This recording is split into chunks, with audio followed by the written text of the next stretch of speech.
সুপ্রিয় ভাই বোনেরা, আসসালামু আলাইকুম। আশা করছি আপনারা প্রত্যেকেই অনেক ভালো আছেন। আপনাদের প্রত্যেককে স্বাগত জানাচ্ছি আমি জিহাদ স্যার। এবং আপনারা জানেন আমরা আমাদের একেবারে এই যে কোর্সটি আছে, এই কোর্সের একেবারে শেষ প্রান্তে চলে এসেছি প্রায়। সো আজকে আমরা এতদিন যতগুলো গ্রামাটিক্যাল লেকচার আলোচনা করেছি, প্রতিটি গ্রামাটিক্যাল লেকচারের একটা সারমর্ম হলো সেন্টেন্স কারেকশন যে ক্লাসটি। এবং এই ক্লাসে হলো আমরা ইংরেজির যে বেসিক টু অ্যাডভান্স বা গত 12টি বা 13টি ক্লাস আপনারা যে যে তথ্যগুলো শিখেছেন, প্রতিটি তথ্যের সন্নিবেশিত যে লেকচারটি সেটা হলো সেন্টেন্স কারেকশন। তাহলে আমি এই বিষয় নিয়ে একটু কথা বলতে চাই।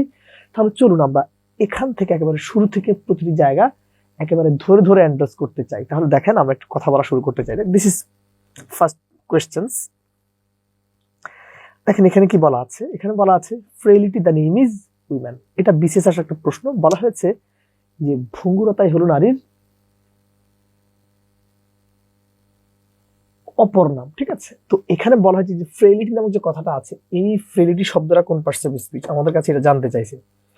আমাদের কাছে এখানে জানতে চাওয়া হয়েছে যে ফ্রেইলিটি নামক যে কথাটা আছে, এই ফ্রেইলিটি শব্দটা কোন পার্টস অফ স্পিচ। আমরা অনেকেই জানি বা আমরা প্রত্যেকে জানি, যদি কোনো ওয়ার্ডের শেষে একটু দেখাই দিচ্ছি, আমরা প্রত্যেকেই জানি, কি জানি, কোনো একটা ওয়ার্ডের শেষে যদি আমরা PION, SION, TH, GTH, ANCE, ENCE, TURE, SURE, made, mess, sheep, ICE, TOI, CY, ITY, ER, OR, IFM,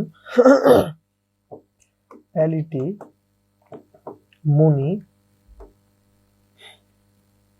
late, IST,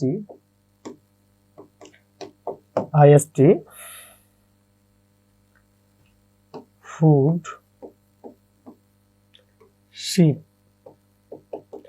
কোন একটা ওয়ার্ডের শেষে, এখানে দেখেন কি বলছি আমি, এখানে আমি বলেছি দেখেন কোন একটা শব্দের শেষে যদি আপনারা বা কোন একটা ওয়ার্ডের শেষে যদি আমরা কি কি পাই, PION, SION, sheep, TH, food, GTH, ANCE, ENCE, TURE, SURE, IST, made, mess, led, sheep, ICE, ITY, CY, ITY, ER, OR, ISM, money এবং লেট।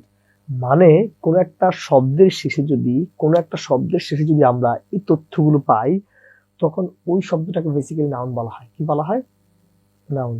কোন একটা শব্দের শেষে যদি আপনারা এই তথ্যগুলো পান, তাহলে ওই তথ্যগুলোকে বেসিক্যালি কি হিসেবে আখ্যায়িত করবেন? নাউন হিসেবে। তাহলে আমরা এখানে একটু আসতে চাই। এখানে কি বলেছি দেখেন, এখানে বলছে ফ্রেইলিটি দ্য নেম ইজ উইমেন। এখানে জানতে চাইছি যে ফ্রেইলিটি নামক যে কথাটা আছে, এই কথাটা কোন পার্টস অফ স্পিচ। আমরা জানি কোন একটা ওয়ার্ডের শেষে যদি ITY থাকে, তখন তারে কি বলা হয়? নাউন। তার মানে এখানে ভার্ব হবে না, এটা অ্যাডভার্ব হবে না, অ্যাডজেক্টিভ হবে না। আশা করি আমি এতটুকু বুঝাতে পেরেছি। যদি আমরা এতটুকু বুঝাতে পারি, তাহলে পরবর্তী যে সেন্টেন্সটা আছে, এই সেন্টেন্স নিয়ে একটা কথা বলতে চাই। দেখেন এই যে বাক্যটি এখানে আছে, এখানে কি অ্যাড্রেস করছে, বলা হয়েছে আ রোলিং স্টোন গেদার্স নো মস। এই রোলিং স্টোন গেদার্স নো মস। এখানে জানতে চেয়েছে এই যে রোলিং নামক যে কথাটা আছে, এই কথাটা কোন পার্টস অফ স্পিচ। আমরা প্রত্যেকে একটা তথ্য জানি বা শিখেছি। সেই কথাটি হলো ভাই, ডিটারমিনার্স এর পর, যদি ডিটারমিনার্স এর পর আমরা একটি মাত্র ওয়ার্ড পাই, তখন তা আজীবন কি হয়? নাউন হয়ে যায়। যদি ডিটারমিনার্স এর পর আমরা দুটি শব্দ পাই, সেক্ষেত্রে প্রথম শব্দটা হয় অ্যাডজেক্টিভ এবং দ্বিতীয় শব্দটা হয় নাউন। ভাইরে, ডিটারমিনার্স এর পর যদি আপনার তিনটি শব্দ পান, সেক্ষেত্রে প্রথম শব্দটা হয় অ্যাডভার্ব, দ্বিতীয়টা হয় অ্যাডজেক্টিভ এবং তৃতীয়টি হয় নাউন। কথাটা খুব ভালো করে একটু বুঝার ট্রাই করেন ভাই। কি বললাম ভাই? আমি এখানে যে বিষয়টা আপনার কাছে আলোকপাত করতে চাই, সেটা হলো, আমি এখানে লিখেছি যে ডিটারমিনার্স এর পর যদি আপনারা একটি শব্দ পান তা অলওয়েজ হবে নাউন, যদি দুটি শব্দ পান তা অলওয়েজ হবে অ্যাডজেক্টিভ, মানে প্রথমটা অ্যাডজেক্টিভ পরটা নাউন, যদি তিনটি শব্দ পান প্রথমটা অ্যাডভার্ব তারপরটা অ্যাডজেক্টিভ এবং তারপরটা নাউন। সেটা কিভাবে এখানে একটু এন্ডোর্স করতে চাই সেটা একটু দেখেন। তাহলে আমি এখানে লিখলাম যে শি ইজ আ বয়। দেখেন এখানে যে বাক্যটা আমি এখানে লিখেছি এই একটা কি ডিটারমিনার্স না, এই যে এই যেহেতু একটা ডিটারমিনার্স এই কারণে তার পরবর্তী যে শব্দটা এটা অলওয়েজ কি হয়ে যাবে, নাউন হয়ে যাবে, সেখানে বয় একটা নাউন। ঠিক তদ্রূপ একই ভাবে যদি আমরা এরকম একটা বাক্য যদি লিখি হি ইজ দা কলেজ বয়। দেখেন আমার কথাটা একটু বুঝার ট্রাই করবেন। দেখেন এখানে যে কথাটা বলা আছে, দেখেন এই দা কিন্তু একটা ডিটারমিনার, এরপর তথ্য আছে একটা এবং দুটি। যেহেতু ডিটারমিনার্স এর পর এখানে দুটি শব্দ আছে, তাহলে প্রথম শব্দটার নাম কি হবে, অ্যাডজেক্টিভ, এবং দ্বিতীয় শব্দটার নাম কি হবে, নাউন। ঠিক আছে, তার মানে আমাদের প্রথম সমীকরণ ছিল ডিটারমিনার্স এর পর একটি ওয়ার্ড হলো তাকে বলা হয় নাউন, দুই নম্বরটা হলো যদি ডিটারমিনার্স এর পর দুটি শব্দ পান প্রথমটা অ্যাডজেক্টিভ দ্বিতীয়টা নাউন। ঠিক আছে, তারপর দেখেন এখানে কি বললাম যে this is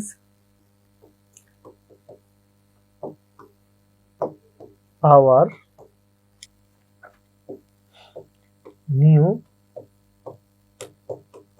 central library. This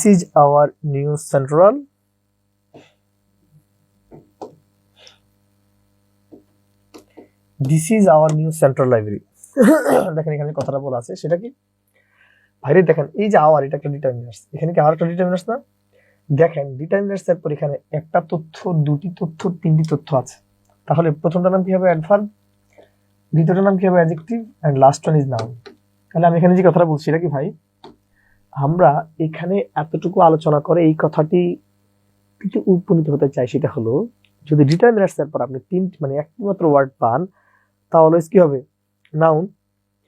যদি ডিটারমিনার্স এর পর আপনি দুটি শব্দ পান প্রথমটা অ্যাডজেক্টিভ তারপরটা নাউন, যদি ডিটারমিনার্স এর পর আপনি তিনটি শব্দ পান অ্যাডভার্ব, অ্যাডজেক্টিভ, নাউন। আশা করি আমি এতটুকু বুঝাতে পেরেছি। যদি আমরা এখানে এতটুকু বুঝাতে পারি তাহলে এই বাক্যটা নিয়ে একটা কথা বলতে চাই। দেখেন এই যে দেখেন স্টোন, এই একটা হলো ডিটারমিনার্স, দেখেন এরপর একটা আছে ওয়ার্ড, দুটি আছে ওয়ার্ড, তার মানে প্রথমটা হলো নাউন, তার আগেরটা কি হবে, অ্যাডজেক্টিভ। আমরা তো এটাও জানি নাউনের পূর্বে কি অ্যাডজেক্টিভ হয়। এইবার আমরা এটাও জানি যে সকল ভার্ব প্লাস আইএনজি অ্যাডজেক্টিভের কাজ করে তারে কি বলা হয়, প্রেজেন্ট পার্টিসিপল ও পার্টিসিপল। আমরা লেকচার 2 তে পড়ে আসছিলাম ভার্ব ক্লাসে, যে সকল ভার্ব প্লাস আইএনজি কোন একটা বাক্যে অ্যাডজেক্টিভের কাজ করে তাকে কি বলা হয়, পার্টিসিপল। সো দ্যাটস ওয়াই কি এই যে রোলিং কথাটা এটা প্রথমত অ্যাডজেক্টিভ, আবার যেহেতু ভার্ব প্লাস আইএনজি, যেই ভার্ব প্লাস আইএনজি অ্যাডজেক্টিভের কাজ করে তাকে কি বলা হয়, পার্টিসিপল। আপনারা জানেন যদি কখনো কোনো একটা বাক্যে পার্টিসিপলও থাকে অ্যাডজেক্টিভও থাকে, দুটি সঠিক, বাট বেস্ট অ্যান্সার হলো কোনটা, পার্টিসিপল, এর জন্য অ্যাডজেক্টিভ নেওয়া যাবে না, যেটা আমরা লেকচার 2 তে আপনাদেরকে পড়িয়েছিলাম। ঠিক আছে, ওকে। তাহলে আমরা নেক্সট প্রশ্ন একটু আসতে চাই। হ্যাঁ, এই যে বাক্যটি আছে একেবারে এতক্ষণ যে তথ্যটুকু পড়িয়েছিলাম ওই তথ্যেরই আরো একটা মানে সংমিশ্রণ আপনারা এখানে দেখতে পাচ্ছেন। বাক্যটি একটু দেখেন, সেটা কি দেখেন, বলা হয়েছে the word flying in the sky, flying, look at the flying bird, উড়ন্ত পাখির। দেখেন আমার প্রশ্ন, দেখেন এই যে বার্ড একটা নাউন না, আমরা প্রত্যেকে জানি নাউনের আগের ঘরটা অ্যাডজেক্টিভ, নাউনের পূর্বে আজীবন কি বসে, অ্যাডজেক্টিভ বসে, যা আমরা 1 নম্বর লেকচারে পড়েছিলাম। আচ্ছা, যদি নাউনের পূর্বে অ্যাডজেক্টিভ হয়ে থাকে তাহলে দেখেন এটা একটা অ্যাডজেক্টিভ। আবার এই দা কিন্তু একটা ডিটারমিনার, দা কি একটা ডিটারমিনার্স না? দেখেন তারপর তথ্য আছে একটা, প্রথমটা অ্যাডজেক্টিভ, বার্ড একটা নাউন, দুটা। এইবার বলেন যেই ভার্ব প্লাস আইএনজি কোনো বাক্যে অ্যাডজেক্টিভের কাজ করে তার নাম কি, পার্টিসিপল না? সো এটা একটা পার্টিসিপল। আপনারা যদি চান এই সেন্টেন্সটাকে দুই ভাবে ফর্ম করতে পারেন, সেটা কিভাবে, নাউনের পূর্বে অ্যাডজেক্টিভ আর অ্যাডজেক্টিভের অপর নাম প্রেজেন্ট পার্টিসিপল, আবার তা একটা ডিটারমিনার্স যার পরে দুটি শব্দ থাকে, প্রথমটা অ্যাডজেক্টিভ দ্বিতীয়টা নাউন, সেখানে ফ্লাইংটা অ্যাডজেক্টিভ, আর যেই ভার্ব প্লাস আইএনজি অ্যাডজেক্টিভের কাজ করে তাকে কি বলি আমরা, পার্টিসিপল। ঠিক আছে, বা প্রেজেন্ট পার্টিসিপল। আশা করি আমি এতটুকু বুঝাতে পেরেছি। যদি আমরা এতটুকু বুঝাতে পারি তাহলে এই বাক্যটা সলভ করতে চাই।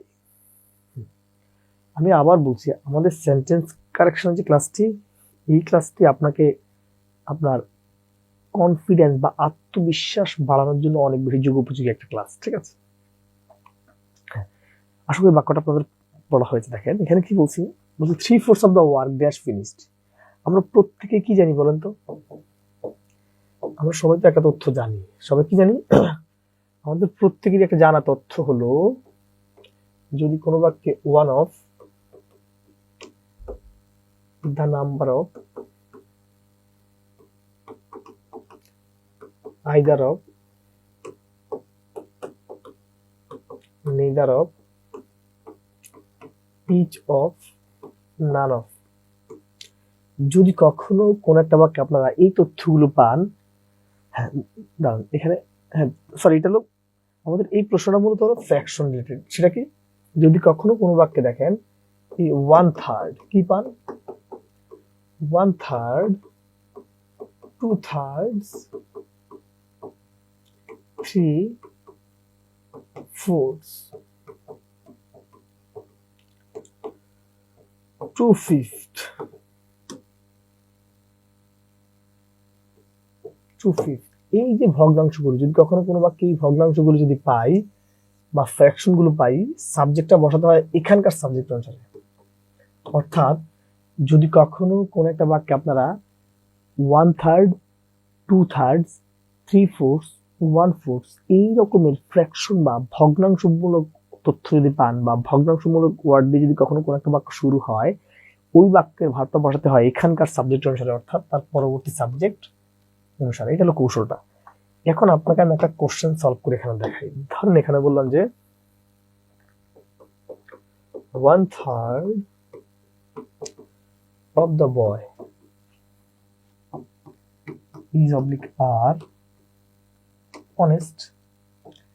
এখন দেখেন রে ভাই, ব্যাপারটা এখানে কি কি দাঁড়ালো? এখানে আপনি কি এখানে 1/3 পাইছেন, ফাইন পাইছেন। তার পরবর্তীতে দেখেন এই সাবজেক্টটা, দেখেন এই সাবজেক্ট দা বয় মানে একটা ছেলে, কয়টা ছেলে? একটা ছেলে। সো ভার্বটা কি হবে? ইজ। মানে যদি কখনো কোনো বাক্যে আপনারা ফ্র্যাকশনাল ওয়ার্ড যদি পান, ওই বাক্যে ভার্বটা বসাতে হয় মানে তার পরবর্তী সাবজেক্ট অনুসারে, এখানকার সাবজেক্ট অনুসারে ভার্বটা বসাবেন। এখানে দা বয় যেহেতু সিঙ্গুলার, জন্য এখানে ইজ হয়েছে। ঠিক তদ্রূপ একইভাবে এই যে বাক্যটা আছে, যদি এটাকে সলভ করতে যদি চাই, এখানে 3/4 আছে। দা ওয়ার্ক যেহেতু সিঙ্গুলার, ভার্বটা কি হবে? সিঙ্গুলার। দেখেন ভাই, এটা হলো প্লুরাল বক্সের ভার্ব, এটা কেটে দেন। এটা হলো প্লুরাল বক্সের ভার্ব, কেটে দেন, দিলাম। দেখেন এই যে বাক্যটি আছে, এই বাক্যের কোনো জায়গায় কিন্তু পাস্ট টেন্সের কোনো কি নাই, ইন্ডিকেটর নাই। এই বাক্যের কোনো জায়গায় পাস্ট টেন্সের কিন্তু কোনো ইন্ডিকেটর নাই। সো এখানে বিটা নেওয়া যাবে না, ঠিক আছে? সাবজেক্টটা সিঙ্গুলার আছে, এখানে ভার্বটা সিঙ্গুলার, যেটা আমরা সাবজেক্ট ভার্ব এগ্রিমেন্টের ক্লাসে পড়িয়েছিলাম। যদি আমি এতটুকু বুঝাতে পারি তাহলে এটা করেন।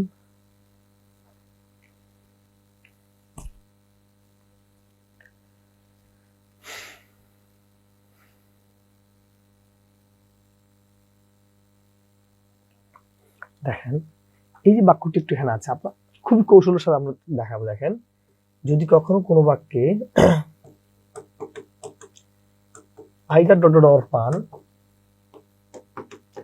neither ডট ডট নর পান, not only dot dot but also পেয়ে যান, সেক্ষেত্রে ভার্বটা বসাতে হয় শূন্যস্থানের কাছের সাবজেক্ট অনুসারে। এই যে শূন্যস্থানের কাছে যে সাবজেক্টটা থাকবে, এই শূন্যস্থানের কাছের সাবজেক্ট অনুসারে ভার্বটা বসাতে হবে। ভাই কথাটা আমি আবার বলছি, যদি কখনো কোন একটা বাক্যে আপনারা either dot dot or, neither dot dot nor, not only dot but also এই রকমের কোঅর্ডিনেটিং কনজাংশন গুলো পান, ওই বাক্যের ভার্বটি বসাতে হয় এই যে শূন্যস্থান আছে, এই শূন্যস্থানের কাছের সাবজেক্ট অনুসারে। এই শূন্যস্থান লিখবেন জাস্ট কাছের সাবজেক্ট, খুবই ছোট করে এবং খুবই কৌশলী ভাবে। হ্যাঁ, শূন্যস্থানের কাছের সাবজেক্ট অনুসারে বসাতে হয়। তাহলে আসলে আমি যদি কথাটা বলি, এই যে বাক্যটা একটু এখানে আছে, এখানে তারা কি বলছে দেখেন, বলছে নেইদার রিমি নর সিমি। এটা যদি হয় শূন্যস্থান, বা এটাকে যদি আমরা শূন্যস্থান কল্পনা করি, দেখেন এখানে রিমি একটা সাবজেক্ট, সিমি একটা সাবজেক্ট। তার মানে আপনার মেইন সাবজেক্ট হলো সিমি। আমরা প্রত্যেকেই জানি সিমি মানে একটা বোন বা একটা মেয়ে, অর্থাৎ সাবজেক্ট হলো সিঙ্গুলার। আচ্ছা, যেহেতু সাবজেক্টটা সিঙ্গুলার, ভার্বটা কিন্তু কি হবে সিঙ্গুলার। দেখেন আর কিন্তু সিঙ্গুলার ভার্ব না, ওয়ার কিন্তু সিঙ্গুলার ভার্ব না, কেটে দিলাম। এখন হ্যাডও হতে পারে, ইজ হতে পারে, বাট ভাই এই যে বাক্যটি আমাদের কাছে আছে, এই বাক্যের কোনো জায়গায় কিন্তু প্রেজেন্ট মানে পাস্ট টেন্স কোনো কিন্তু কোনো ইন্ডিকেটর নাই। যেহেতু পাস্ট টেন্স কোনো ইন্ডিকেটর নাই, সো এটা নেওয়া যাবে না। এখন আপনারা অনেকেই ভাবতে পারেন যে ভাই পাস্ট টেন্স ইন্ডিকেটর কি? যদি কখনো কোনো একটা বাক্যে once, once upon a time, yesterday, ago, long since, day after day, এই রকমের তথ্যগুলো থাকে, তখন তাকে কি বলা হয়? সিম্পল পাস্ট টেন্স বা পাস্ট ইনডিফিনিট টেন্স। সো এই কারণে এখানে এই ডিটাও নেওয়া যাচ্ছে না। যদি আমি এতটুকু বুঝাতে পারি তাহলে এই বাক্যটুকু দেখাতে চাই। আমরা আমাদের আলোচনার মাধ্যমে পুরো ব্যাকড্রপটা ডিসকাস করে দিব আপনাদেরকে, ঠিক আছে?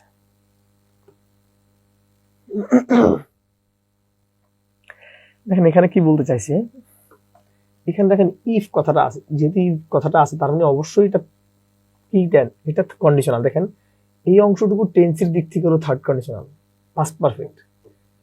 ইফ যুক্ত বাক্যটা যদি পাস্ট পারফেক্ট হয় রে ভাই, ইফ যুক্ত বাক্যটা যদি পাস্ট পারফেক্ট টেন্স হয়, তাহলে তার পরবর্তী অংশটা লিখতে হয় subject plus would have, could have, might have plus V three form, subject plus would have, could have, might have plus V three form. কথাটা খুব ভালো করে মনোযোগ দেন ভাই। আমাদের ইফ যুক্ত যে বাক্যটি আছে, এই বাক্যটি যদি, ইফ যুক্ত যে বাক্যটি আছে, এই বাক্যটি যদি আপনার পাস্ট পারফেক্ট টেন্স হয়, তাকে বলা হয় থার্ড কন্ডিশনাল, এবং তার পরবর্তী অংশ লিখতে হয় subject plus would have, could have, might have plus V three form, would have, could have, might have plus V three form. তাহলে একটু দেখেন এখানে বি থ্রি ফর্ম যখন প্রশ্ন দেওয়া আছে, কি লাগবে? Would have, could have. দেখেন এখানে উড আছে, হ্যাভ নাই, এখানে কুড আছে, হ্যাভ নাই, এখানে মাস্ট আছে, হ্যাভ নাই। আশা করি তাহলে আমি এতটুকু বুঝাতে পেরেছি। যদি আমি এতটুকু বুঝাতে পারি, নেক্সট আমরা এই বাক্যটি একটু সলভ করতে চাই।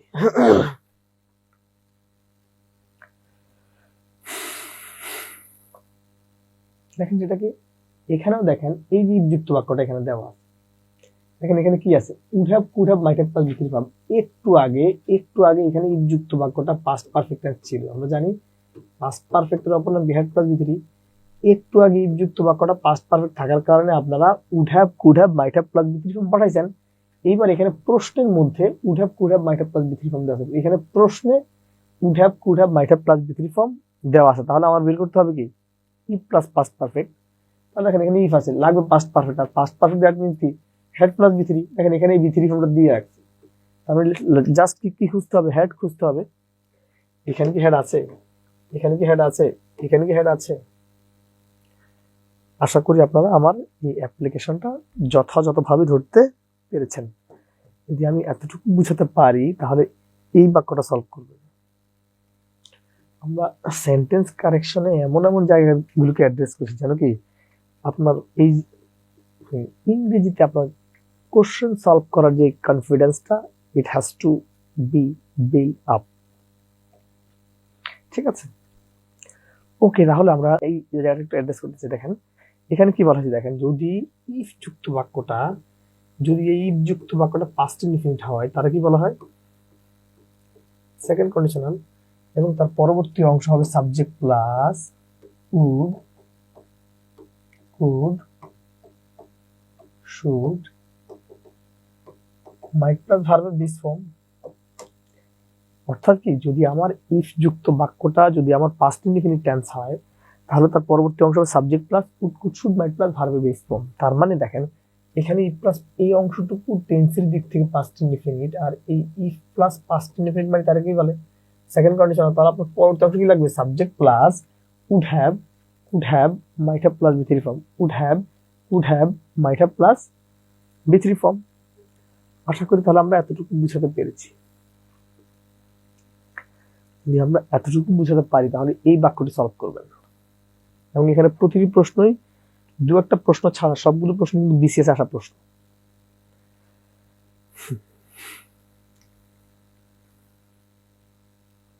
দেখেন এখানে কি বলা হয়েছে, রিচ।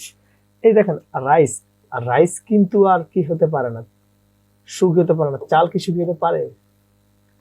Illogical sentence. হ্যাঁ, দা রিচ। আমরা জানি যদি কখনো কোনো বাক্যে এই যে অ্যাডজেক্টিভ কথাটা, এই অ্যাডজেক্টিভের পূর্বে যদি দা বসে ভাই, অ্যাডজেক্টিভের পূর্বে যদি দা বসে ভাই, অ্যাডজেক্টিভের পূর্বে যদি দা বসে ভাই, তখন তার জাতিবাচক করতে কি হয়, ভার্বটা প্লুরাল গ্রহণ করে। অ্যাডজেক্টিভের পূর্বে যদি কখনো দা বসে, অ্যাডজেক্টিভের পূর্বে যদি কখনো দা বসে, তখন তা জাতিবাচক অর্থে ভার্বটা কি নেয়, প্লুরাল গ্রহণ করে আর কি। ঠিক আছে, তাহলে দেখেন দ্য রিড যেহেতু আছে, এখানে অবশ্যই ইজ হবে না, এখানে অবশ্যই ইজ হবে না। টেকনিক্যাল অ্যানালাইসিস বলা হয় এটাকে। টেকনিক্যালি যখন খেলবেন এটাকে বলা হয় টেকনিক্যাল অ্যানালাইসিস। আপনি কোশ্চেনের মেরিট ধরাটা জরুরি। ওকে, তারপর আমরা এই বাক্যটা একটু সলভ করতে চাই। এখানে বাক্যটা কি বলা আছে, একটু প্যাস আছে, বাট এই প্যাসটা আপনাকে একটু ধরতে হবে। যে জিনিসকে আমরা আপনাদেরকে পড়িয়েছিলাম, দেখেন আমরা প্রত্যেকে জানি, কি জানি, আমরা সবাই জানি, আমরা প্রত্যেকে একটা কথা জানি, সেটা হলো ভাই, সেটা হলো এই লেট এবং সকল প্রিপজিশন,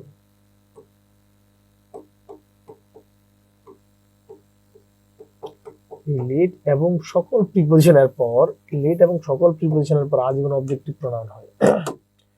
লেট এবং সকল প্রিপজিশনের পর কি হয়, আজীবন অবজেক্টিভ প্রোনাউন হয়। এই লেট এবং সকল প্রিপজিশনের পর কোন প্রোনাউন হয়, অবজেক্টিভ প্রোনাউন হয়। সেটা কেমনে, এই দেখেন এখানে একাধিক কথা আছে। দেখেন এখানে লেট পাইছেন, দরকার অবজেক্টিভ প্রোনাউন, দেখেন হি কিন্তু অবজেক্টিভ প্রোনাউন না। এটা হলো টেকনিক্যাল অ্যানালাইসিসের খেলা। দেখেন ইউ এর সাবজেক্ট এবং অবজেক্টটা কিন্তু সেম, সেটা হতে পারে দুইটাই। আমরা জানি এই এন্ড এর আগে এবং পরে সবসময় কিন্তু কি হয়, একই রকমের পার্সেন্টেজ পাশে। দেখেন এখানে এটা সাবজেক্টিভ প্রোনাউন হবে না, এটা সাবজেক্টিভ প্রোনাউন, এটা হবে না, কারণ আপনার দরকার কি, এই লেটের পর কিন্তু অবজেক্টিভ প্রোনাউন লাগে, এটা অবজেক্টিভ প্রোনাউন হলে এটা অবজেক্টিভ প্রোনাউন লাগবে। কারণটা কি, আমরা জানি কনজাংশন এর বা এন্ড এর আগে এবং পরে সবসময় একই রকমের পার্সেন্ট স্পিচ বসাতে হয়, সবসময় একই রকমের পার্সেন্ট স্পিচ বসাতে হয়। যদি আমরা এতটুকু বুঝাতে পারি তাহলে এটা করেন, এই জিনিসগুলোর অ্যাপ্লিকেশন জানাটা জরুরি। ঠিক আছে, অ্যাপ্লিকেশন দেখাটা জরুরি। তাহলে দেখেন এখানে যে কথাটা বলি, এখানে কি আছে দেখেন, বাক্যটা শুরুতে প্রশ্নবোধক সেন্টেন্স। আমরা জানি একটা ইন্টারোগেটিভ সেন্টেন্সের স্ট্রাকচার হলো প্রথমে অক্সিলারি ভার্ব, তারপর হলো সাবজেক্ট, তারপর হলো মেইন ভার্ব, এন্ড লাস্টটা হলো অবজেক্ট। দেখেন একটা ইন্টারোগেটিভ সেন্টেন্সের চেহারা কিন্তু এরকম, ঠিক না? তার মানে তার আগে ডাব্লিউ শর্ট হতেই পারে, নিলাম ডাব্লিউ শর্ট নিলাম। এখন দরকার অক্সিলারি ভার্ব। দেখেন এই ইউ কিন্তু অক্সিলারি ভার্ব, এটা কেটে দিলাম। টেকনিক্যাল অ্যানালাইসিস, ইউ কিন্তু কি অক্সিলারি ভার্ব, এটাও কেটে দেন। ঠিক আছে, এখন ডিড হতে পারে, হ্যাভ হতে পারে, অক্সিলারি ভার্ব কি যে কোনো টাইপের হতে পারে। তার মানে এই অক্সিলারি ভার্ব পাইছেন। এখন ঘরটা কার সাবজেক্ট, দেখেন এখানে সাবজেক্ট আছে, এখানে আছে, ওকে ফাইন। এবার মেইন ভার্ব লাগবে। দেখেন ডিডের পর হ্যাভ হতে পারে, হ্যাভের পর বি থ্রি হতে পারে, কিন্তু এই যে একটা বি থ্রি ফর্ম, এটা আবার এটা আসমান থেকে আসছে নাকি? দুটি ফাইনাইট ভার্ব কিন্তু পাশাপাশি বসে না। এটা কিন্তু এই হ্যাভ কিন্তু এখানে মেইন ভার্ব, ডিড হলো অক্সিলারি ভার্ব। হ্যাভ যদি অক্সিলারি ভার্ব হতো তখন আপনি এখানে বি থ্রিটা নিতে পারতেন, কিন্তু এখানে অতিরিক্ত একটা ভার্ব, তো এখানে বি কেটে নিবেন। টেকনিক্যাল যে অ্যানালাইসিসটা শেখাচ্ছি, আপনি এই পৃথিবীতে যে কোনো কোশ্চেন দেখলে যদি এইভাবে একটু ভাঙার ট্রাই করেন, যদি একটু কাটাকাটি করার ট্রাই করেন, আপনাকে দেখলে কোশ্চেন ভয় পাবে, আল্লাহ রহমান। ঠিক আছে, ওকে। এবার আমরা এই বাক্যটা একটু দেখাতে চাই। এখানে কি বলছে, আমরা দেখতে পাচ্ছি এটা খুব পরিচিত এবং একটা পপুলার জায়গা। আর এই পপুলার জায়গাটাতে আপনাকে অ্যান্ড্রেস করতে হবে, যে কাজটা করতে হবে সেটা হলো, হ্যাঁ কথাটা একটু শুনেন। যদি কখনো কোনো বাক্যে আপনারা ওয়ান অফ,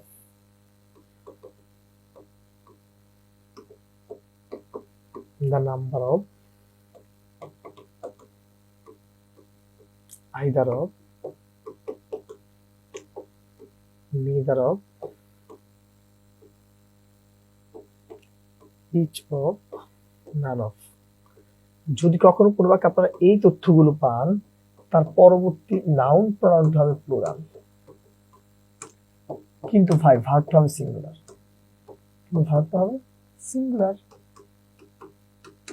তো আমি এখানে এই কথাটাই মূলত বলছি ভাই, যদি কখনো কোন একটা বাক্যে আপনারা one of, the number of, either of, neither of, each of, none of. এই অবাচক যে তথ্যগুলো যদি কখনো কোনো একটা বাক্যে আপনার এই ইতবাচক তথ্যগুলো পান, তার পরবর্তী ওয়ার্ড হবে কি, তার পরবর্তী নাউন প্রনাউনটা হবে প্লুরাল কিন্তু ভার্বটা সিঙ্গুলার, নাউন প্রনাউনটা প্লুরাল ভার্বটা সিঙ্গুলার, নাউন প্রনাউনটা প্লুরাল কিন্তু ভার্বটা সিঙ্গুলার। তাহলে দেখেন এখানে এখানে কি বললাম,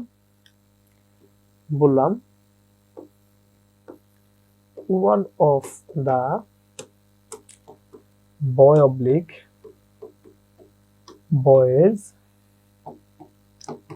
is oblique are honest।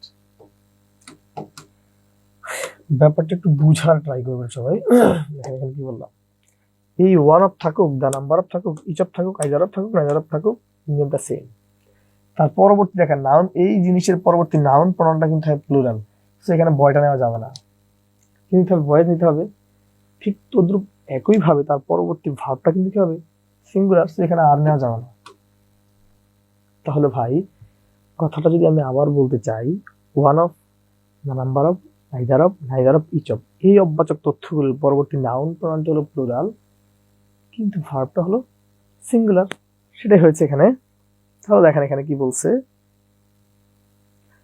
One of পাইছেন, এবার ঘরটা কি খুঁজবেন, নাউন প্রনাউনটা খুঁজবেন প্লুরাল। দেখেন এখানে কিন্তু প্লুরাল নাই, কেটে দেন, এখানে আছে প্লুরাল, এখানে আছে প্লুরাল, এখানে আছে প্লুরাল, কিন্তু ভার্বটা কি হবে সিঙ্গুলার।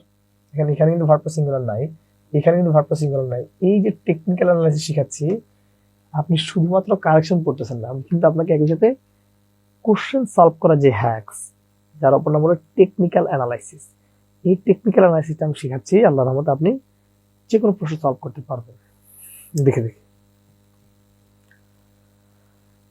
তাহলে যদি আমরা এই বাক্যটা একটু সলভ করতে চাই, দেখেন তো কেমন হতে পারে।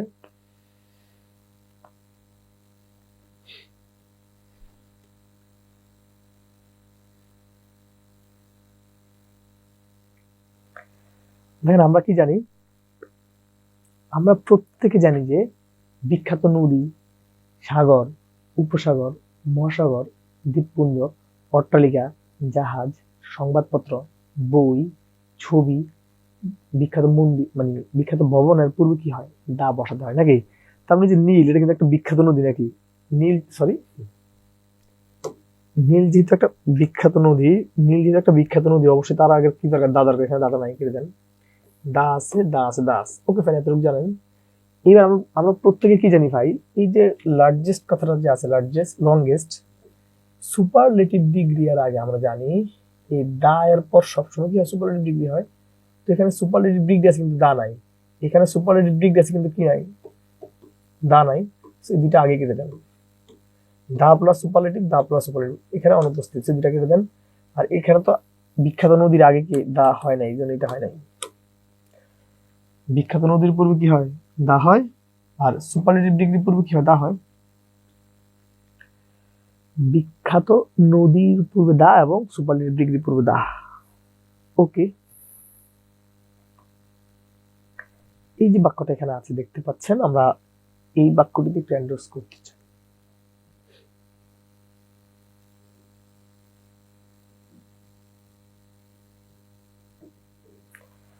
দেখেন আপনারা সবাই কি জানেন, আমরা সবাই যে তথ্যটা জানি সেটা হলো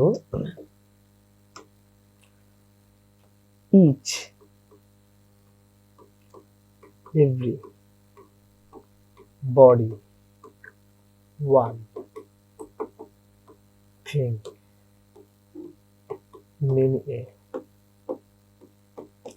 another gerund that means verb plus ing infinitive that means হলো to plus verb is from। ঠিক আছে, এই যে তথ্যগুলো আছে, এই তথ্যগুলোর পরবর্তী, এই তথ্যগুলো যদি কখনো কোনো বাক্যে সাবজেক্ট হয়, যদি সাবজেক্ট হিসেবে বসে, ভার্ব প্লাস কি হয় জানেন, ভার্ব বলে সিঙ্গুলার হতে হয়। কি হতে হয়, সিঙ্গুলার।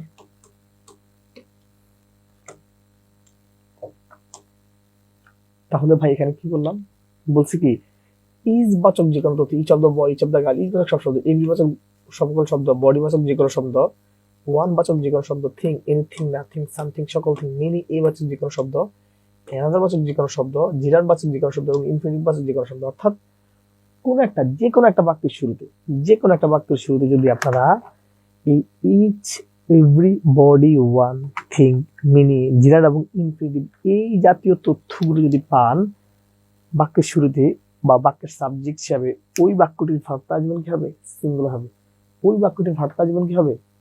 সিঙ্গুলার হবে। আশা করি আমি এতটুকু বুঝাতে পেরেছি। যদি আমরা এতটুকু বুঝাতে পারি তাহলে এই বাক্যটা একটু সলভ করেন সবাই।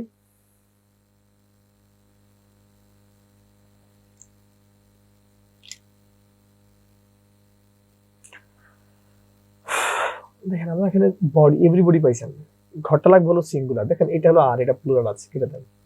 এখানে হলো হ্যাভ, এটা কেটে দেন। হ্যাজ আছে, হ্যাজ আমরা জানি প্রেজেন্ট পারফেক্ট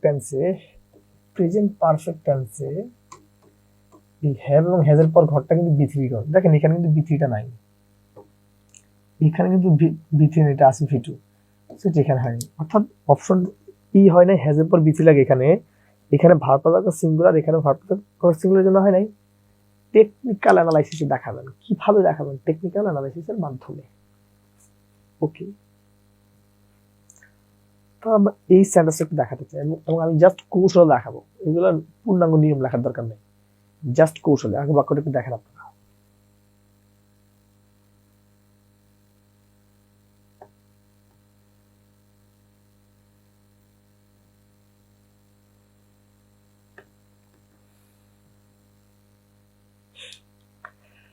দেখেন পরীক্ষার হলে কি করবেন?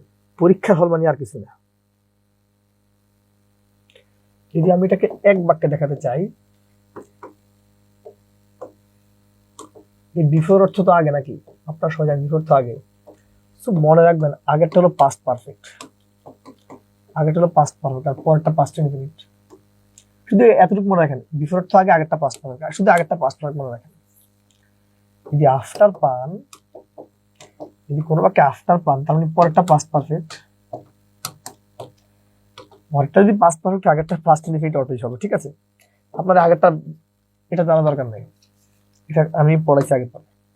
কৌশলটা কি ভাই? এই বিফোর অর্থ আগে, সো আগেরটা পাস্ট পারফেক্ট, আফটার অর্থ পরে, পরেরটা পাস্ট পারফেক্ট। বিফোর অর্থ আগে, আগেরটা পাস্ট পারফেক্ট, আফটার অর্থ পরে, পরেরটা পাস্ট পারফেক্ট। ভাই যদি কখনো কোনো বাক্যে আপনারা বিফোর কথাটি পান, সেক্ষেত্রে বিফোর কথাটির অর্থ হলো আগে, এই কারণে মনে রাখবেন আগেরটা হলো পাস্ট পারফেক্ট, আর পাস্ট পারফেক্ট দ্যাট মিন্স হলো হ্যাড প্লাস বি3, আর আফটার অর্থ পরে, পরেরটাকে পাস্ট পারফেক্ট, আর past perfect that means had plus বি3। ঠিক আছে, এবার দেখেন এখানে আগে বিফোরে চলে গেলাম, দেখেন এতটুকু পাইছেন আশা করি।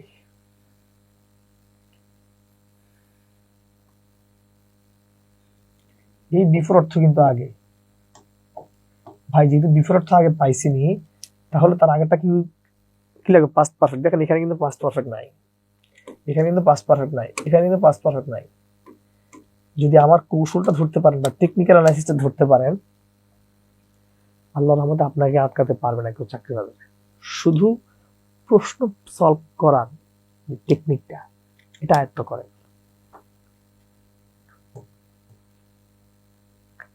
হ্যাঁ, আমরা এই জায়গাটাতে একটু অ্যাড্রেস করতে চাই। দেখেন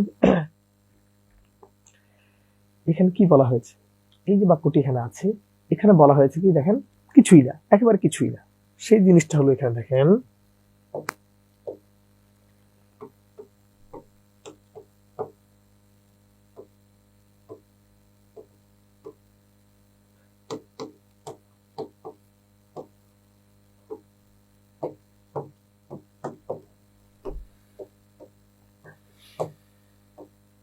কিছুই লিখিনি কিন্তু। দেখেন কি বলছি ব্রাদাররা, বলছি এই বস্তু কাঁচামাল মানে এই মেক অফ, এবং এখানে মেক আর পাস্ট হলো মেক আগে। ঠিক আছে, এই মেক যেহেতু একটা প্রিপোজিশন, আর এই প্রিপোজিশন নিয়ে খুব বেশি জটিলতা তৈরি হয় আমাদের সমাজে।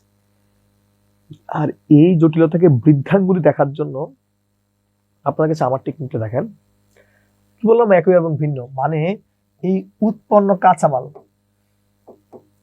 উৎপাদিত কাঁচামাল এবং উৎপাদিত বস্তু, এই বস্তু কাঁচামালের চেহারা যদি একই রকম হয়, বস্তু কাঁচামালের চেহারা যদি একই রকম হয়, তখন হলো অফ, ভিন্ন হলে ফ্রম। সেটা কি? ধরেন আমি কি বললাম যে দুধ থেকে দই তৈরি হয়। দুধ থেকে কি দুধ তৈরি হয়? দই। দেখেন দইয়ের চেহারা, দুধের চেহারা কিন্তু দেখতে একই রকম। কাঠ থেকে চেয়ার তৈরি হয়, কাঠ থেকে মানে কাঠের চেয়ার বা ফার্নিচার হয় না, এগুলো কিন্তু মানে দেখতে একই রকম, এই জন্য এগুলো off। কিন্তু রে ভাই, আপনি যখন বলবেন যে আলকাতরা থেকে স্যাগারিন তৈরি করা হয়, স্যাগারিন আর আলকাতরা দেখতে একই রকম, সেটা কিন্তু ফ্রম, ভিন্ন হলো ফ্রম। আপনি যদি বলেন রে ভাই কি থেকে, ভুট্টা থেকে কি তৈরি হয়, ভুট্টা থেকে আপনার রুটি তৈরি হয়, একই রকম, সেটা ভিন্ন, জন্য ফ্রম। এটা হলো পার্থক্যের জায়গাটা। দেখেন এখানে তাহলে বলছে কাগজ, বলছে পেপার ইজ ড্যাশ। আমার প্রশ্ন হলো, এই যে পেপার মানে কাগজ, এই কাগজ এবং বাঁশ, এই কাগজ এবং বাঁশ কি দেখতে একই না ভিন্ন? সবাই অবশ্যই কমেন্টে জানাবেন সেটা, ঠিক আছে? একই রকম না, না ভিন্ন? অবশ্যই ভিন্ন। কাগজ এবং বাঁশ কিন্তু দেখতে ভিন্ন রকম।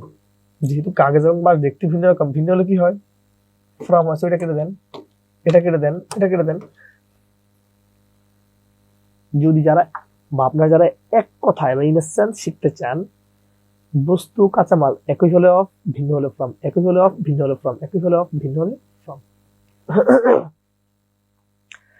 যদি আমরা এতটুকু বুঝাতে পারি তাহলে এটা দেখেন,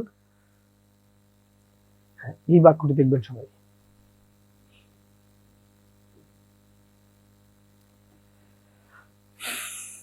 দেখেন এখানে কি বলা হয়েছে, আমরা জানি যে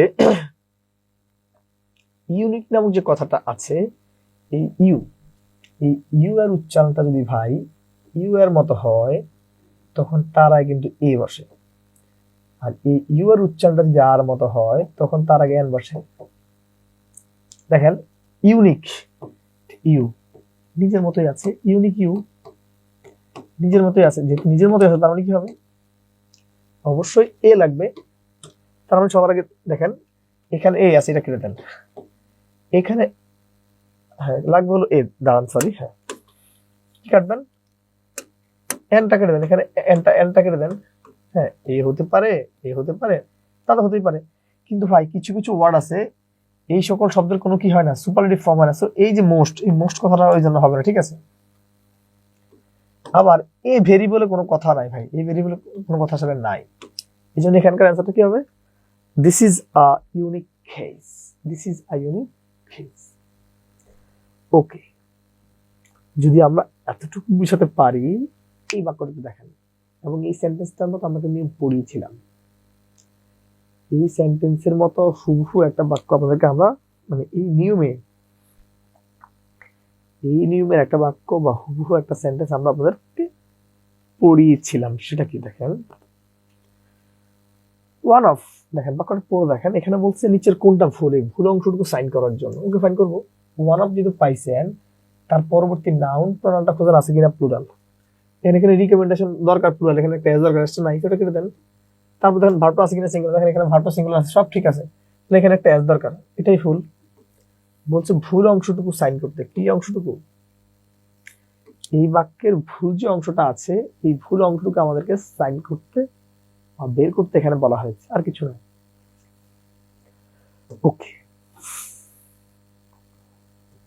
আমরা এই বাক্যটা একটু অ্যাড্রেস করতে চাই সবাই।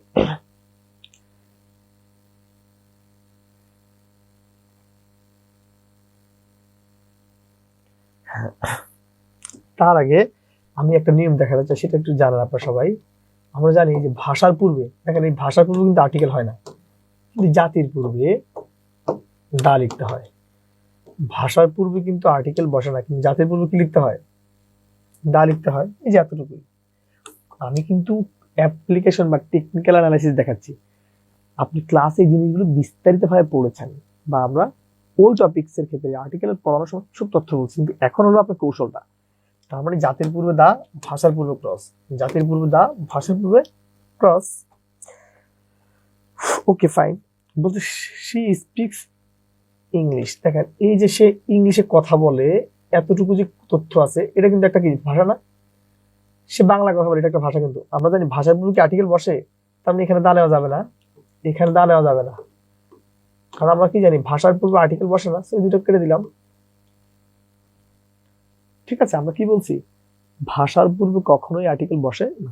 ওকে, হ্যাঁ, সে স্পিক্স ইংলিশ, ইংলিশে কথা বলে। সে স্পিক্স ইংলিশ, ইংলিশে কথা বলে। কাদের মতো? ইংরেজদের মতো। বলছে লাইক ইংলিশ। ইংলিশ মানে কি? এই ইংলিশ মানে কিন্তু জাতি, মানে ইংরেজ লোক আর কি, বা ইংরেজ বণিক বা ইংরেজ মানুষ। তার মানে এটা যেহেতু জাতি, এই ইংলিশ কিন্তু একটা জাতি।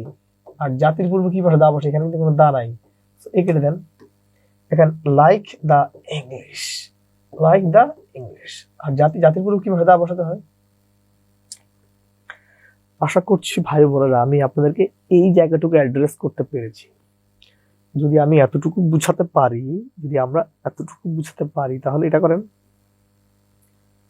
এই যে বাক্যটি আছে, আমরা এই বাক্যটি একটু সলভ করতে চাই। এবং আমি এই বাক্যের যে মেইন যে স্পিরিটটা, সেটা মোস্ট প্রবাবলি 2 নাম্বার সেগমেন্টে আমি আলোচনা করেছিলাম।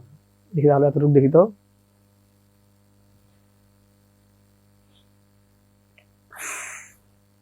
দেখেন ভাই, আমি বলছি ডিটারমিনার পর যদি 3টি ওয়ার্ড পান, প্রথমটা হয় অ্যাডভার্ব, তারপরটা অ্যাডজেক্টিভ, তারপরটা নাউন। আমরা তো সবাই 2 নাম্বার মানে 2 নাম্বার 1 নাম্বার লেকচারে পড়ছি নাউনে হলো। ম্যান কিন্তু একটা নাউন, আর এই নাউনের পূর্বে আজীবন অ্যাডজেক্টিভ বসে। ম্যান একটা নাউন, নাউনের পূর্বে আজীবন কি বসে? অ্যাডজেক্টিভ বসে। ম্যান একটা নাউন, নাউনের পূর্বে আজীবন কি বসে? অ্যাডজেক্টিভ বসে। আবার দেখেন এখানে, দেখেন এই যে এই একটা ডিটারমিনার্স পাইছেন, ওকে ফাইন। তারপর প্রথম শুধু রেদার একটা অ্যাডভার্ব, তারপর ওখানে অ্যাডজেক্টিভ, এটা একটা অ্যাডজেক্টিভ, তারপর একটা নাউন। তারপরে এই যে ডিজেক্টিভ বলা। আমরা এটাও বলছি কোন ওয়ার্ডের শেষে যদি এভিয়ালি থাকে তখন তার কি বলে? অ্যাডজেক্টিভ। তার মানে এই তথ্যটা যদি আপনি শুদ্ধি পরীক্ষা করেন 3 ভাবে, সেই ম্যাথটা মিলাতে পারেন। এই যে টেকনিক্যাল অ্যানালাইসিসটা, এটা আপনি আমার ক্লাসগুলো যদি প্রথম থেকে যদি করে আসেন, তাহলে কিন্তু আপনি আমার কথা ব্যাখ্যা বা এই কথাটার যে মেরিটটা, এই তথ্যটুকু আপনি বুঝতে পারবেন। ঠিক আছে? সো এটা একটা অ্যাডজেক্টিভ। আমরা এই বাক্যটা সলভ করতে চাই। এখানে একেবারে মানে সামঞ্জস্যপূর্ণ একেবারে সেম কথাগুলো এখানে অ্যাড্রেস করা আছে। দেখেন এখানে কি বলা হয়েছে। বলছে please write me, right to me, আমাকে লেখেন দ্য অ্যাবাভ অ্যাড্রেস। বলছে আমাকে ওই সঠিক উত্তরটা একটু লেখেন আর কি, বা যথাযথ অ্যাড্রেসটা একটু লেখেন আপনার। এখানে বলছে এই যে অ্যাবাভ, এটা কোন পার্সন বেশি? দেখেন এই অ্যাবাভ আছে না, এই দা, এটা কিন্তু একটা কি ডিটারমিনার্স না? আমি প্রথম তথ্যটা কি হবে? অ্যাডজেক্টিভ। দ্বিতীয়টা কি হবে? নাউন। কারণ কি বলছি? যদি এই ডিটারমিনার্স এর পর 2টি শব্দ পান, প্রথমটা হয়ে যাবে অ্যাডজেক্টিভ, দ্বিতীয়টা হয়ে যাবে নাউন। প্রশ্নের মেরিটটা কিন্তু ধরতে পারলে আপনাকে প্রশ্ন দেখে ভয় পাবে, প্রশ্ন দেখে আপনাকে ভয় পাবে, আপনি না। ওকে, তাহলে আমরা এই জায়গাটাতে একটা এন্ডোর্স করতে চাই। এই বাক্যটা একটু দেখেন, সেটা কি? The mother sad vigilantly visit the sick baby, মানে মা অসুস্থ বাচ্চাকে, মানে বাচ্চার পাশে বসছে কি হবে? খুবই সতর্কভাবে বসছে আর কি। সো আমরা জানি ভাই, আমি আপনাদের ক্লাসে পড়াইছি, লিঙ্কিং ভার্ব ছাড়া পৃথিবীতে যত ভার্ব হয় সকল ভার্বের নাম কি? Normal verb. এই যে স্যাড, স্যাড একটা নর্মাল ভার্ব, আর নর্মাল ভার্বের পর আজীবন হয় অ্যাডভার্ব, এটা একটা অ্যাডভার্ব। এটা হলো প্রথম যুক্তি। আমার দ্বিতীয় যুক্তি হলো ভাই, এই এ অ্যান্টি ই, যদি কোনো ওয়ার্ডের শেষে এ অ্যান্টি থাকে তার কি বলা হয় জানেন? অ্যাডজেক্টিভ বলে। আবার এই অ্যাডজেক্টিভ প্লাস এলয় সমান অ্যাডভার্ব। 3 নাম্বার যুক্তি হলো ভাই, কোন একটা বাক্যের মেইন ভার্বকে যদি আপনি হাউ দ্বারা বা কিভাবে দ্বারা প্রশ্ন করলে যে অ্যান্সার পাবেন তাকে বলা হবে অ্যাডভার্ব। বলছে মাদার স্যাড, মা বসছে, বলেন তো কিভাবে বসছে? বলেন তো কিভাবে বসছে? সতর্কভাবে বলছে। তার মানে এটা একটা অ্যাডভার্ব। শুধু এটা অ্যাডভার্বই না, এটা অ্যাডভার্ব অফ ম্যানার। তাহলে এই যে বাক্যটি আছে আপনি কোথাও সলভ করতে পারেন। প্রথম হলো এই সেট একটা নর্মাল ভার্ব, আর এই নর্মাল ভার্বের পর ঘরটাকার অ্যাডভার্ব, সেটা একটা অ্যাডভার্ব। আবার এ অ্যান্টি আছে মানে অ্যাডজেক্টিভ, অ্যাডজেক্টিভ প্লাস এর সমান অ্যাডভার্ব। আবার কি বলতে পারি? কোন একটা বাক্যের মেইন ভার্বকে হাউ বা কিভাবে দ্বারা প্রশ্ন করলে যে অ্যান্সার পাওয়া যায় তাকে বলা হয় অ্যাডভার্ব। যদি আমি এতটুকু বুঝাতে পারি তাহলে সেম কোশ্চেন, একেবারে সেম যে তথ্যগুলো আমরা আগে পড়ে এসেছি। দেখুন এখানে কি বলা হয়েছে, আমরা জানি সবাই, এই যে ওএনটি এটা একটা নর্মাল ভার্ব, আর এই নর্মাল ভার্বের পর ঘরটাকার অ্যাডভার্ব, সেটা একটা adverb. Normal verb that means linking verb ছাড়া বাকি ভার্বগুলোকে বলা হয় নর্মাল ভার্ব, এই জন্য এটা একটা অ্যাডভার্ব। আবার কোন একটা বাক্যের মেইন ভার্বকে যদি আপনারা হয়ার দ্বারা কোন একটা বাক্যের মেইন ভার্বকে যদি আপনারা হয়ার দ্বারা বা কোথায় দ্বারা প্রশ্ন করলে যে অ্যান্সারটি পাবেন তাকে বলা হয় অ্যাডভার্ব। তাহলে দেখেন এই গো অর্থ যা অবলম্বন সে কোথায় যায়, কোথায় যায়, নিচে যায়, কোথায় যায়, উপরে যায়, এগুলো অ্যাডভার্ব। তো এটা অ্যাডভার্ব, এটা অ্যাডভার্ব, এটা অ্যাডভার্ব না। মানে এই বাক্যটির অ্যান্সার যে অ্যাডভার্ব, এটা চাইলে আপনি একাধিক ওয়েতে পারেন, সেটা দুইভাবে আমি দেখাই দিলাম, ঠিক আছে। সো দেখেন আমরা পরবর্তী যে প্রশ্নটা আছে এটা একটু সলভ করতে চাই। সেটা দেখেন এখানে কি বলা হয়েছে, the correct passive of dash Shila was writing a letter. আমরা প্রত্যেকে একটা তথ্য মনে রাখবো, যে কোনো কন্টিনিউয়াস টেন্সের প্যাসিভ করার সময় কন্টিনিউয়াসের ক্ষেত্রে একটা অতিরিক্ত বিং যোগ করতে হয় এবং পারফেক্টের ক্ষেত্রে একটা বিং যোগ করতে হয়, ঠিক আছে। এবং মনে রাখবেন এই বিং এবং বিন এই দুইটার পরেই কিন্তু বি3 ফর্মের অবস্থান, ঠিক আছে। আবার বলছি ভাই, যে কোনো কন্টিনিউয়াস টেন্সের ভয়েসকে অ্যাক্টিভ থেকে প্যাসিভ করার ক্ষেত্রে বিং যোগ করতে হয়, আর পারফেক্ট টেন্সের ক্ষেত্রে বিন যোগ করতে হয়, এবং দুটির ক্ষেত্রেই বিং এবং বিনের পর বি3 বসাতে হয়। কিন্তু কি বসাতে হবে? বি3। তাহলে দেখেন এখানে কি হয় কথাটা,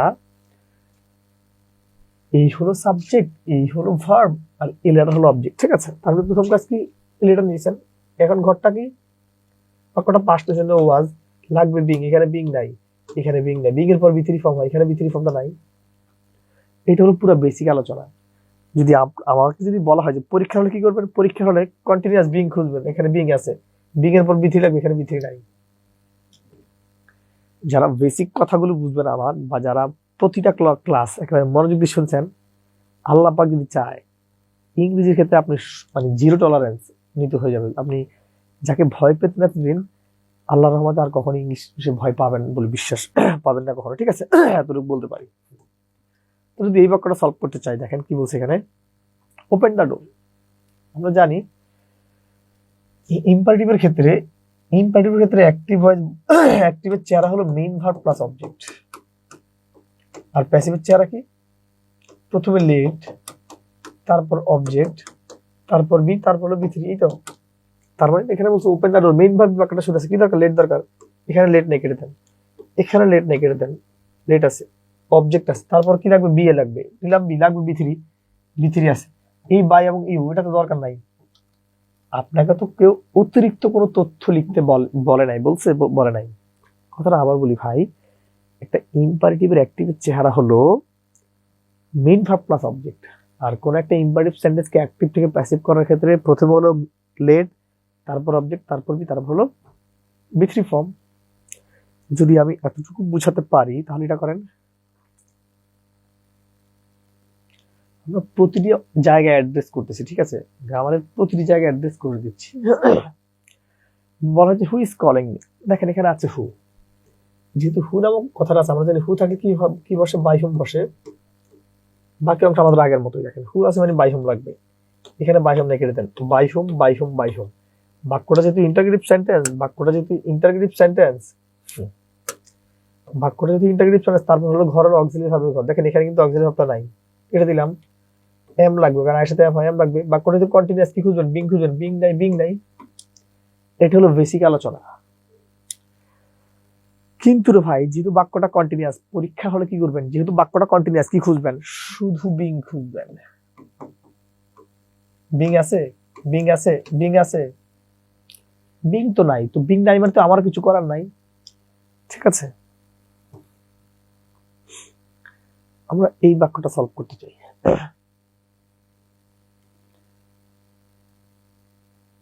দেখেন আমরা জানি ব্লো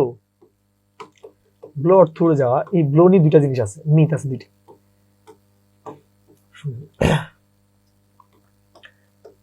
ব্লো এওয়ে কথাটা মানে হলো এইরকম আর কি, উড়িয়ে নিয়ে যাবে।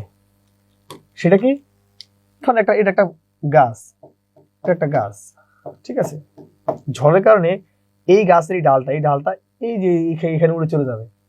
তার মানে মনে রাখবেন, ব্লো এওয়ে মানে কি, উড়িয়ে নিয়ে যাওয়া। ব্লো এওয়ে মানে কি, উড়িয়ে নিয়ে যাওয়া। বাট ব্লো আউট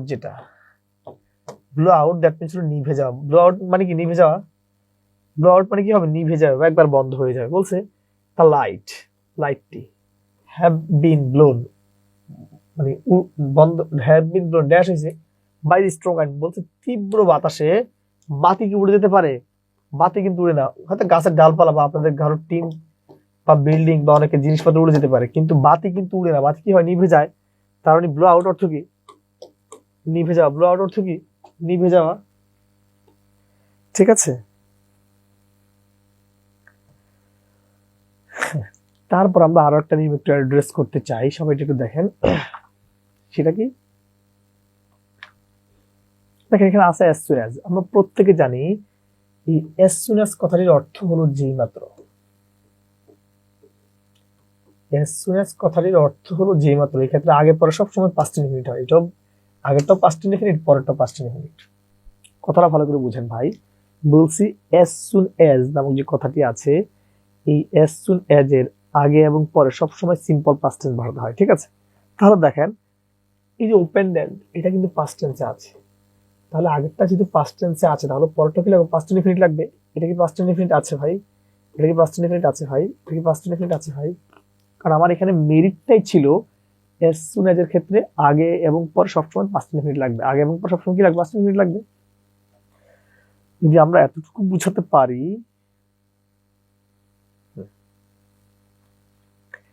এই জায়গাটা একটু দেখেন, খুবই সহজ এবং মানে আশার মতো, খুবই সহজ এবং আশার মতো। এখানে কি বলছে? I am looking for a dash. আমরা জানি উইথ এ ভিউ টু, আমি একটু মুখে বলি, দেখেন আমরা জানি with a view to, look forward to, subject to, object to, be used to, get used to, addicted to, accustomed to, would you mind, mind, cannot help, could not help, এইরকম যে তথ্যগুলো আছে, স্টপ, সাজেস্ট এবং সকল প্রকার preposition, এই যে তথ্যগুলো আছে বা এই যে ফ্রেজগুলো আছে, এই ফ্রেজগুলোর পর কিন্তু অলওয়েজ কি হয়? ভার্ব প্লাস কি হয়? এই ফ্রেজগুলোর পর কিন্তু অলওয়েজ ভার্ব প্লাস আইএনজি বসাতে হয়। কি বসাতে হয়? ভার্ব প্লাস আইএনজি বসাতে হয়। তার মানে লুক ফরওয়ার্ড একটা টু লাগবে, সবার আগে টু। দেখেন এখানে টু নাই, কেটে দেন। টু আছে, টু আছে, টু আছে, দরকার ভার্ব প্লাস আইএনজি। এখানে ভার্ব প্লাস আইএনজি নাই, এখানে ভার্ব প্লাস আইএনজি নাই। দুটি জায়গায় কি লাগবে? ভার্ব প্লাস আইএনজি লাগবে। নাই, না থাকলেও তো কিছু করার নাই। ওকে, তাহলে আরেকটা একটু দেখাতে চাই, সেটা একটু দেখেন। এখানে কি বললাম? যে Rishan wax as if he dash lane. আমরা কি জানি? আমরা জানি হলো এই যে অ্যাজ ইফ কথা আছে, এখানে অ্যাজ দো হতে পারে, সিন্স হতে পারে, আই উইশ হতে পারে,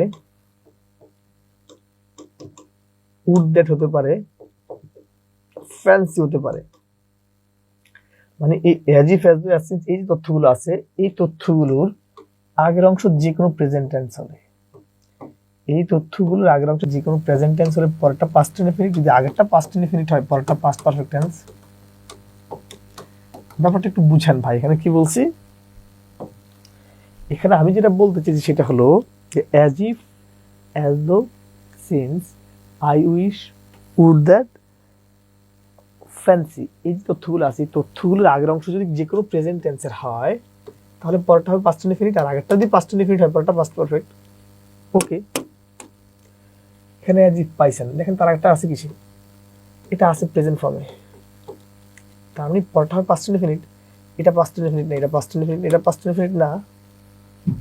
ঠিক আছে,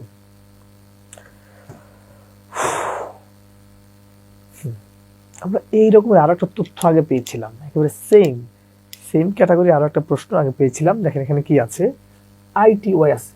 আমরা জানি কোন একটা ওয়ার্ডের শেষে যদি আইটিওয়াই থাকে তখন তাকে কি বলা হয়? যদি কোনো ওয়ার্ডের শেষে আইটিওয়াই থাকে তখন তারা কি বলে? অ্যাডজেক্টিভ বলে। আরে আইটিওয়াই থাকলে তাকে বলা হয় নাউন। ছোটা কেটে দেন, তো নাউন। হ্যাঁ সরি, এখানে কি বলছে? What is the verb of ability? এই যে অ্যাবিলিটি কথাটা যে আছে, অ্যাবিলিটির ভার্ব ফর্মটা বলছে। ওকে, দেখেন কোনো ওয়ার্ডের শেষে যদি নেস থাকে তখন তার কি বলে? ভার্ব। যদি কোনো ওয়ার্ড শেষে এবিএলই থাকে বা বিএলই থাকে তখন তার কি বলে? অ্যাডজেক্টিভ। যদি অ্যাডজেক্টিভ প্লাস এল থাকে তখন তার কি বলে? অ্যাডভার্ব। দেখেন আমরা বলছি প্রি মানে পূর্বে। কোন একটা ওয়ার্ডের আগে যদি আই এম, কোন একটা ওয়ার্ডের আগে যদি ই এম, কোন ওয়ার্ডের আগে যদি ই এন, কোন ওয়ার্ডের আগে যদি বি, তারপর কোন ওয়ার্ডের আগে যদি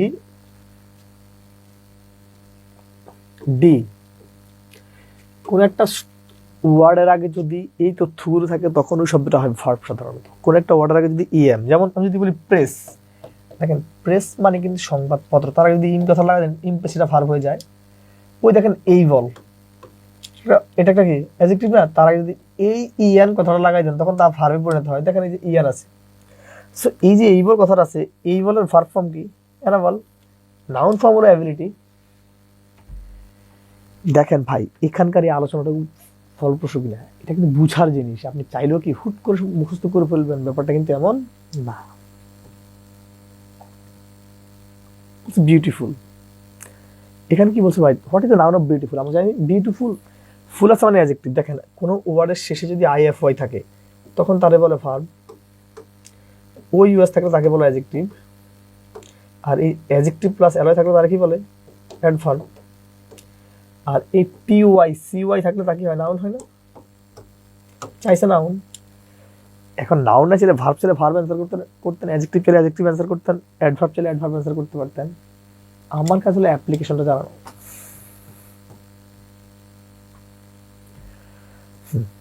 দেখেন এই যে বাক্যটা এখানে আছে, আমরা জানি কোনো কিছুর ক্ষেত্রে যদি দুইজন ব্যক্তিকে বা বস্তুকে বোঝায়, কোনো কিছুর ক্ষেত্রে যদি দুজন ব্যক্তি বা বস্তুকে বোঝায় বা অনলি টু বোঝায়, যদি কোনো কিছুর ক্ষেত্রে অনলি টু বোঝায় তখন হলো বিটুইন।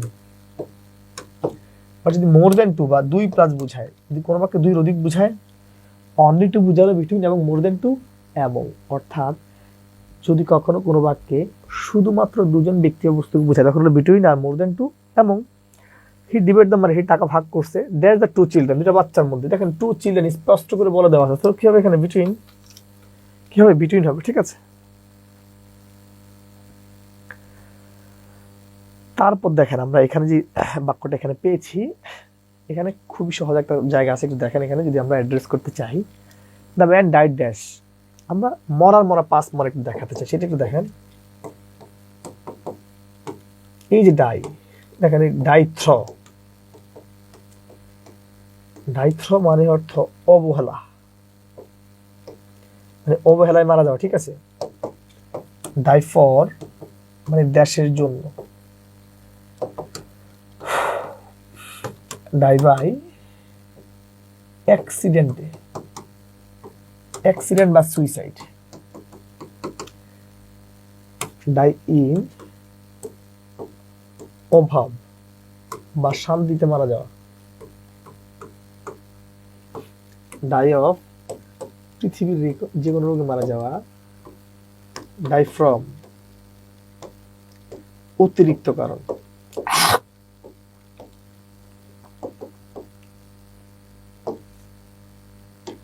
দেখেন ভাই এই যে ডাইকে মূলত বলা হয় মরা ছয় মরা কেমন মরা ছয় মরা, দেখেন যেটা ডাই থ্রো মানে অর্থ অবহেলার কারণে মারা যাওয়া, ডাই থ্রো দ্যাট মিনস অবহেলার কারণে মারা যাওয়া। ডাই ফর মানে হলো দেশের জন্য মারা যাওয়া, ডাই ফর মানে কিসের জন্য মারা যাওয়া, দেশের জন্য।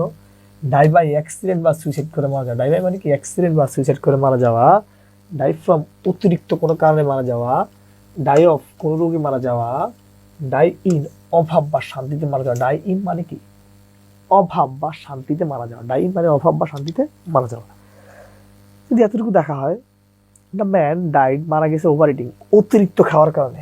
কিভাবে মারা গেছে, অতিরিক্ত, আমরা জানি অতিরিক্ত কোনো কারণ মানে কিন্তু ফ্রম, অতিরিক্ত যে কোনো কারণ মানে হলো ফ্রম। যদি আমরা এতটুকু বুঝাতে পারি তাহলে এটা দেখেন এই ব্যাপারটা স্মার্ট বাট খুবই ক্রুশিয়াল। যদি আমি আপনাদেরকে খুবই সহজ করে পড়িয়েছি, খুবই সহজ করে, আমরা জানি সিন্স এবং ফরের ক্ষেত্রে ভাই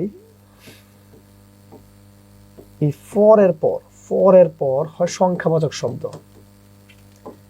ফরের পর সংখ্যাবাচক শব্দ বা কাটাকাটার সময়, আর সিন্সের পর কি হয় অনির্দিষ্ট সময়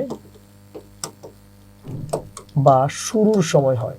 সিন্সের পর কি হয় অনির্দিষ্ট সময় বা শুরুর সময়। দেখেন তাহলে এখানে বলছে হি হ্যাজ বিন ইল, তিনি অসুস্থ লাস্ট ফ্রাইডে থেকে, গত শুক্রবার থেকে। এখন উনি গত শুক্রবার কখন থেকে অসুস্থ, সকাল থেকে, দুপুর থেকে, মধ্যরাত থেকে, রাত থেকে, 8টা থেকে 9টা থেকে, দুপুর থেকে, সন্ধ্যা থেকে স্পষ্ট না, বাট একটা জিনিস শিওর, তার যে জ্বর আসছে বা তিনি যে অসুস্থ, তার ওই অসুস্থতার উৎপত্তি হলো কি ফ্রাইডে। এই জন্য এটা শুরুর সময়, আর এই জন্য এটা হলো সিন্স। যদিও এখানে ফর দেওয়া ছিল না, ফর থাকলে আপনার সংখ্যার ব্যাপারটা আমরা দেখাতাম। ওকে, এই যে এখানে দেখেন বলছে I have been living in Dhaka, আমি ঢাকায় বাস করতেছি 2000 সাল থেকে। এখানে উনি বলছে আমি ঢাকায় বাস করতেছি কত সাল থেকে, 2000 সাল থেকে। দেখেন এখানে কিন্তু 2000 সালে উনি কখন থেকে, শুরু থেকে, মধ্য থেকে, শেষ থেকে, জানুয়ারি থেকে, শীত থেকে, মানে 2000 সালে কখন থেকে এটা কিন্তু স্পষ্ট করে বলে না। বাট একটা জিনিস শুধু বলছে যে আমি 2000 সাল থেকে আছি, ঢাকায় বাস করি। যদি স্পষ্ট করে বলে নাই সেটা অনির্দিষ্ট সময় বা শুরুর সময়, বা আমি যে ঢাকায় বাস করি এই বসবাসের শুরুর সময়টা হলো 2000 সাল। ঠিক আছে, এখানে বিগিনিং টাইম বোঝাচ্ছে। যদি আমরা এতটুকু বুঝাতে পারি, আমাদের আজকে সেন্টেন্স কারেকশনের এতটুকুই আলোচনা ছিল। আপনাদের কাজটা হলো ভাই, যে কাজটা করবেন সেটা হলো, আমি এই সেন্টেন্স কারেকশন পড়াতে গিয়ে যে অ্যাপ্লিকেশনগুলো দেখিয়েছিলাম, যদি এই অ্যাপ্লিকেশনগুলো আপনারা যদি অ্যাড্রেস করতে যদি পারেন, একটু অ্যাড্রেস করতে যদি পারেন, অবশ্যই আই থিঙ্ক আপনারা ভালো করবেন। এবং আমি আমার পুরো কোর্স জুড়ে ট্রাই করি যে আপনাদেরকে নতুন নতুন করে অ্যাপ্লিকেশন শেখানোর। সো আজকে তাহলে এতটুকুই। সবাই তাহলে ভালো থাকবেন, সুস্থ থাকবেন, এবং যারা আমাদের কোর্সগুলো সম্পর্কে আরও অবগত থাকতে চান, বা আমাদের বিদ্যাবাড়ির আরও 3টি জায়গা, ওয়েবসাইট, ফেসবুক পেজ এবং ইউটিউব চ্যানেল আপনারা চাইলে থাকতে পারেন। এবং যদি ক্লাসগুলো যদি ভালো লাগে বা যদি কোর্সটি আপনার কাছে ভালো লাগে, অবশ্যই আমাদের কোর্স সম্পর্কে বিস্তারিতভাবে আপনাদের ফ্রেন্ড সার্কেল, আত্মীয় স্বজন এবং সবার কাছে অবশ্যই ছড়িয়ে দেবেন। ঠিক আছে, ধন্যবাদ আমাদের সাথে থাকার জন্য।